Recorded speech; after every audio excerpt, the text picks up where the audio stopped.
Radhe Radhe, welcome back to my channel toppers top. आज सुबह revision से शुरू कर रहे हैं। आई नो आप लोग मुझसे बहुत नाराज़ हो, पर पहले देख लो मैं यहाँ पे ग्रीन टी लेके बैठी हूँ। ग्रीन टी नहीं है, ब्लैक टी है। यस, ब्लैक टी है। एक्चुअली ये व्लॉग इतना पुराना है, आई थिंक ये 10 अगस्त से भी पहले का है। मैं व्लॉग बना के भूल चुकी थी। वो तो एक्चुअली क्या हुआ इशू कि मेरे को अभी बीच में थोड़ा गैप चाहिए था, क्योंकि एक टाइम आता है ना जब आपको बहुत लग के पढ़ना पड़ता है कुछ भी हटा के।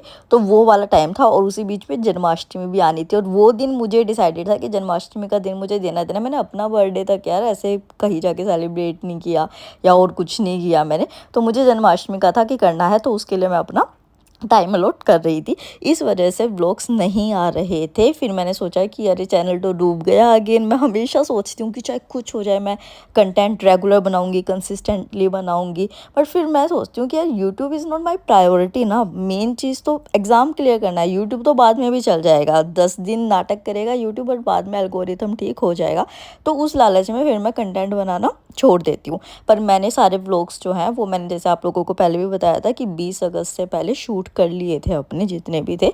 और फिर जो मिनी व्लॉग है वो तो चलो अभी रिसेंटली मैं डाल देती हूँ। तो इस वजह से व्लॉग्स नहीं आ रहे थे। I am really sorry. मुझे पता चला कि कमेंट सेक्शन में कि आप लोग बहुत मिस कर रहे थे, और मुझे बहुत अच्छा लगा कि आप लोगों ने मुझे मिस किया, कि मतलब आपकी लाइफ में मैं इंपॉर्टेंस रखती हूँ, मुझे इससे ये पता चला।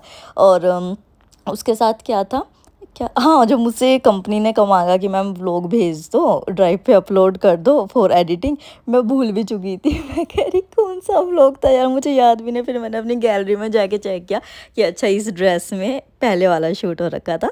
तो ऐसे हुआ। तो आज की जो व्लॉग है उसमें मैं आप लोगों के साथ एक दो बुक शेयर करूंगी अपना। और यार कमेंट्स मैंने सोचा था कि मैं ले लूं, बट जो है ना वो नहीं ले पाई किसी भी रीज़न से। मतलब कि है ना, टाइम ही नहीं मिला। टाइम की बहुत दिक्कत हो रही है, बहुत ज़्यादा। अब ये देखो, जब ये आप व्लॉग देखोगे अगला महीना शुरू हो चुका है, और अब मेंस है, फिर उसके बाद नेक्स्ट मंथ यूपीपीसीएस का प्रीलियम्स है। तो चीज़ें आप समझ रहे हो मतलब कि कितनी कॉम्प्लिकेटेड हो रही है। मुझे उस प्रीलियम्स पे भी ध्यान देना है, बट वो भी मैं नहीं कर पा रही हूँ। तो ऐसा सब कुछ चल रहा है। तो अभी मैं यहाँ पे केस स्टडीज़ कर रही थी। अच्छा, केस स्टडीज़ जो है ना, ये मैं पीडब्ल्यू ऑनलाइन और एक ना लुकमैन आईएएस है चैनल, जो है उनका स्टडी कंटेंट आता है। उससे आप केस स्टडीज़ करो, वो बहुत अच्छा आपको ना बताता है। तो मैं जो इस बुक के बारे में आपको बता रही थी, पहले उस बुक के बारे में देखते हैं, फिर हम आगे बढ़ेंगे। तो let me show you one more book जो मैं अभी मेंस प्रिपरेशन में यूज़ कर रही हूँ। ये आईएएस अनिरुद्ध यादव की नोट्स बुक है, जो कि 2022 में 8th रैंक आई थी इनकी यूपीएससी सीएससी में। इस बुक में आपको GS 1 to 4 UPSC civil services prelims and mains examination का सिलेबस कंप्लीट मिलेगा। ये 4 सेट के कॉम्बो में आती है, जिसमें बुक 1 में art and culture, modern history, geography, Indian society, book 2 में polity, constitution, social justice, governance, IR, book 3 में economy, agriculture, science, internal security, environment, और बुक 4 में अपना जो ethics and integrity and aptitude होता है वो कवर किया गया है। तो इस बुक में आपको ईजी सिलेबस कवरेज दिया गया है प्रीलिम्स एंड मेंस का। यहाँ पे आपको एक टारगेटेड स्टडी अप्रोच दी जाएगी, जिससे कि आप अपने पूरे सिलेबस को एग्जाम से पहले कवर कर सकते हैं। इस बुक को ना इस तरीके के मैनर में लिखा गया है कि आपको लगेगा कि एक रेडीमेड रेसिपी है मेंस के आंसर राइटिंग में, जो मैं यूज़ भी कर रही हूँ। और इसमें आपको एक थीम बेस्ड सिस्टमिक अरेंजमेंट्स दिया जाएगा, जिसमें आपको concise, crisp and comprehensive subject matter provide किया जाएगा फॉर क्विक रिवीजन। और इसमें विजुअल एड्स भी हैं, जैसे infographics, mind maps, tables, flow chart, figures, maps, ताकि आपकी अंडरस्टैंडिंग इंक्रीज हो सके। उसी के साथ इंपॉर्टेंट कीवर्ड्स जो है उनको हाईलाइट किया गया है। ये बुक जो है वो इन्फॉर्मेटिव फुटनोट्स को अपने अंदर रखती है, अच्छा अप्रोच प्रोवाइड करती है फॉर योर प्रिपरेशन। तो इसका लिंक मैंने डिस्क्रिप्शन बॉक्स में दिया हुआ है, आप उसको यूज़ कर सकते हैं। और आप मुझे भी देखते हैं व्लॉग्स में इसको यूज़ करते हुए, तो यू शुड ट्राई।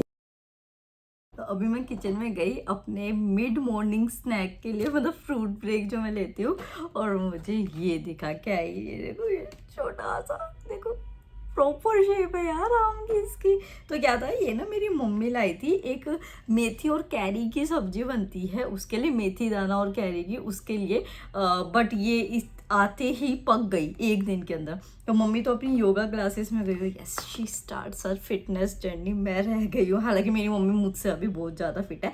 इवन सारी फीमेल्स जितनी है मेरे ख़ानदान में उनमें इस जनरेशन में मेरी मम्मी सबसे फिट है। मेरे पे असर नहीं आया, मैं पापा पे चली गई हूँ, तो मेरे को ये दिख गया और मुझे ये इतनी ज़्यादा क्यूट लगे। देख लो इतने छोटे से कितने प्यारे से है।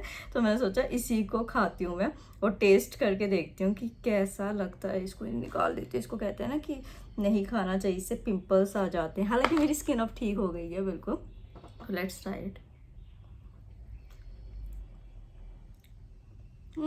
अलग सा ही टेस्ट ना, मतलब जो अपन आम खाते हैं ना वैसा सा नहीं है, बट ये क्यूट इतनी है तो मुझे बहुत अच्छी लग रही है ये खाने में। वही है, आम भी जैसा ही टेस्ट है। अजीब सा आम है, मेरे को अपने दादा की याद आ रही है, पता नहीं क्यों इसको खा के, मतलब मैं रिलेट नहीं कर पा रही हूँ, बट दिस इज गुड। और छोटा सा है तो इतना नुकसान भी नहीं देगी, अगेन एक्ने वगैरह नहीं होंगे तो इट्स गुड। देन उसके बाद मैं करंट अफेयर कर रही थी। जो एडिटोरियल्स आते हैं वो मैं अभी अगस्त तक करने वाली हूँ, सितंबर में नहीं करने वाली हूँ, क्योंकि अगर पेपर सेट होना होगा हो जाएगा। बट एक लालच ना मुझे ऐसे लग रहा है कि यार मतलब वही कंटेंट रिपीट होता रहता है ना, कोई ऐसा एग्जाम्पल मुझे मिल जाए जो मैं अपने आंसर में लिख सकूँ। तो अगर 2-3 एग्जाम्पल मैं ऐड ऑन कर लूँ तो कर लूँ, और जब मैं खाना खा रही हूँ उस टाइम मैं एडिटोरियल देख लूँ। बट सेप्टेम्बर के बाद मैं प्रॉपर इसके नोट्स बनाने नहीं बैठूंगी। इसमें टेलीग्राम डाउनलोड करने बैठी, क्योंकि मेरे को ना मैंने फ़ोन चेंज किया है ना, तो अपने दूसरे फ़ोन में करना था, दूसरे नंबर से जो किसी के भी पास नहीं है। तो मैं यहाँ पे डाउनलोड करने बैठी क्योंकि यहाँ से रिमूव हो गया था। और मैंने देखा सबवे सर्फर शैडो फाइट 3, ये तो मुझे पता भी नहीं क्या है, ये किसकी हरकत है। मेरे टैब में गेम किसने डाउनलोड करने की कोशिश की है। तो मैं देखती हूँ, मेरी बुआ का बेटा आएगा ना, उससे पूछती हूँ मैं। उसको उल्टा लटका के फिर पूछना पड़ेगा। चलो पहले टेलीग्राम सर्च कर लेते हैं कि चल जाए। पिछली बार बड़ा पंगा हुआ था, वो कुछ दिक्कत आ रही थी इसमें कि मतलब नंबर 1 नंबर 2 जगह नहीं चलता ना, इस टाइप ऑफ काइंड ये थिंग हो रही थी। और वैसे आप लोग पूछते हो मेरे से कि कौन सा टैब है, तो ये सैमसंग गैलेक्सी A8 है। ठीक है, तो चलो एक बार कर लेते हैं। यही पंगा हो रहा है वेरिफिकेशन कोड का। ये कह रहे हैं मेल पे भेजा है, बट ये आ नहीं रहा है। टैब में ही थोड़ी बड़ी स्क्रीन होती है तो इससे सही तरीके से नोट्स बन पाते हैं। फ़ोन को मैं कहाँ अरेंज करती घूमूंगी, और कई बार से शूट भी करना होता है, दिखाना भी पड़ता है, तो अब कैसे ही दिखाऊंगी। देखती हूँ, थोड़ी देर और वेट करती हूँ अगर आ जाए तो, वरना फिर कुछ और जुगाड़ करती हूँ। तो हैप्पी कि चलो थैंक गॉड हो गया। बड़ा बहुत पंगा हो रहा था मुझे, अभी ये देखना था ना एडिटोरियल, देख भी नहीं पा रही थी मैं, इतने दिन से अपने फ़ोन से ही कर रही थी। तो अभी मुझे इसके नोट्स बनाने हैं, तो हो जाओ भाई, हो जाओ, जल्दी हो जाओ। तो फाइनली एडिटोरियल डिस्कशन आ गया अपना। अब जल्दी से इसको अपडेट कर लेते हैं, इस नोट्स को। विनेश फोगाट से रिलेटेड, एथिक्स से रिलेटेड कुछ जो है वो कंटेंट आया हुआ है, वो पॉइंट्स मुझे नोट करने हैं, तो वो कर लेती हूँ। अच्छा एग्जाम्पल बन जाएगा, अभी रिसेंट भी है। तो अभी कुछ और बात भी डिस्कस करती हूँ आपसे। पता है अभी ये जो मैंने ब्रेक लिया ना, इसमें मेरे को इतना अपना जो डिवोशन है, मतलब मेरी भक्ति है, मेरा स्पिरिचुअलिटी है, उसमें मेरे को इतना अपलिफ्टमेंट फील हुआ है ना। मैं इतनी काम हो गई हूँ, इतनी शांत हो गई, इतना स्थिरता मुझे अपने अंदर फील होती है कि अब चीज़ों का ना मुझ पे असर होना बंद हो रहा है। मतलब मैं एक जो शांत न्यूट्रल जोन होता है ना, उसमें जा रही हूँ। मतलब मुझे बहुत अच्छा लगता है। हालांकि मैंने 3-4 बुक्स भी ऑर्डर की है, जिसको मैंने प्लान किया है कि आफ्टर माय एग्ज़ाम मैं उनको पढ़ूंगी। मैं बहुत इंटरेस्ट, मतलब कि एक्साइटेड हूँ। जैसे कि एक मैंने विवेकानंदा की योग सूत्रास ऑर्डर किया था, और उसी के साथ जो है एक इम्पोर्टेंस ऑफ गायत्री मंत्र इन आवर लाइफ, वो भगवत गीता तो मैं पढ़ती ही हूँ। और उसके साथ एक बुक, उसका शायद मैं नाम भूल रही हूँ, बट वो बुक भी बहुत अच्छी, मुझे इंटरेस्टिंग साउंड की थी। मतलब मुझे इतनी कामनेस अपने अंदर फील हो रही है ना, मेरी एंग्जाइटी ख़त्म हो रही है। मतलब जैसे होता था ना कि एग्ज़ाम आता था, मुझे इतना स्ट्रेस फील होता था, या फिर जो आसपास के लोग होते हैं वो आपके साथ इतना ख़राब करते हैं, तो आपको उस चीज़ का बहुत असर पड़ता था। मैं उन सब के लिए न्यूट्रल हो गई हूँ। मतलब कि मैं हर चीज़ को इस नज़रिए से देख रही हूँ कि मुझे अपना कर्म ख़राब नहीं करना है, चाहे कोई कुछ करता रहे, मुझे अपना कर्म बिल्कुल सही रखना है, क्योंकि वो देख रहा है जो मेन अथॉरिटी है। तो उसकी वजह से ना मतलब मुझे इतनी शांति फील होती है अपने अंदर कि मैं बता नहीं सकती हूँ। इन सारी चीज़ों को ना, मतलब मैं वेट करती हूँ कि मैं आप लोगों के साथ शेयर करूँ, बट मैं उससे पहले ना सक्सेसफुल होना चाहती हूँ, क्योंकि मैं प्रूफ करना चाहती हूँ कि ये जो स्ट्रेंथ मुझे स्पिरिचुअलिटी से मिल रही है ना, उसके सच में कितने पॉजिटिव रिजल्ट्स हैं।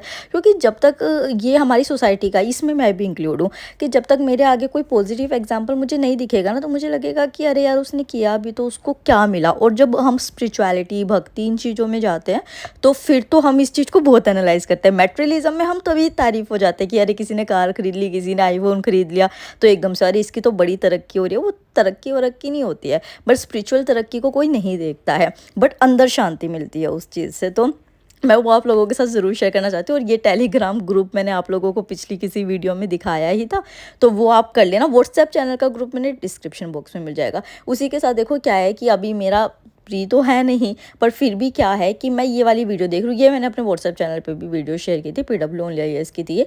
इसका बेनिफिट क्या है, देखो अभी मैं अपने ना नोट्स कंपाइल कर रही थी, बट मैंने क्या किया कि टैब में ना मैंने ये वीडियो चला ली, तो कहीं ना कहीं कोई पॉइंट तो मेरे माइंड में गया, और जो दूसरी चीज़ें मुझे डिस्ट्रैक्ट कर सकती थी जो पढ़ाई से, वो मैंने नहीं अपने अंदर ली, और मैंने एक नॉलेजेबल चीज़ जो है वो अपने माइंड के अंदर आने दी। तो इस चीज़ का ये बेनिफिट होता है। तो अगर कभी खाली भी हो ना, तो कोई एक ऐसी चीज़, ज़रूरी नहीं है कि वो पढ़ाई से रिलेटेड हो, जैसे अभी मैं ये पढ़ाई से रिलेटेड देख रही हूँ, कोई भी ऐसी चीज़ जो कि आपको और ज़्यादा इंटेलेक्चुअल बनाती है, वो देखो तो उससे आपको लगेगा कि हाँ कितनी सारी चीज़ें हैं। अभी I just finish my workout क्या, आधे घंटे का ब्रेक जिसमें एक्सरसाइज की, इसको हटा देती हूँ, जिसमें एक्सरसाइज की है। अभी मैं वार्म लेमन वाटर ले रही हूँ। चिया सीड्स मैं भिगोना भूल गई, तो आज रहने देते हैं। उसके बाद 7 बजे तक मैं अपना डिनर कर लेती हूँ, ताकि रात को मैं टाइम से सो जाऊँ और सुबह जल्दी उठ सकूँ। अभी रिसेंटली मैं बहुत लेट उठने लगी थी, तो उस चीज़ को ख़त्म करने के लिए मैं ऐसा करी। और हाँ, मैंने मोबाइल टेढ़ा पकड़ा हुआ है, तो ये मत कहना कि स्क्रीन टेढ़ी आ रही थी, क्योंकि ये पीछे इतने कंप्यूटर के तार है ना, मुझे फैला हुआ अगर पसंद नहीं है बिल्कुल भी। और अभी मैं लड़ नहीं सकती हूँ एग्ज़ाम के चक्कर में। और मैं वार्म वाटर लेती हूँ, फिर हम वेज चीला खाएंगे। उसके बाद हम अपना ऑप्शनल करेंगे, और उसके साथ ऑप्शनल का मॉक देंगे। मॉक क्या है, मतलब जितने भी जैसे PYQs है वो हैं। अभी मैं रिसेंटली टेस्ट देने जाऊँगी, तब जो है वहाँ से मैं मॉक भी ख़रीद के लाऊँगी। ठीक है, तो चलो फिर पहले लेमन वाटर पीते हैं, उसके बाद खाते हैं, देन फिर ऑप्शनल करते हैं।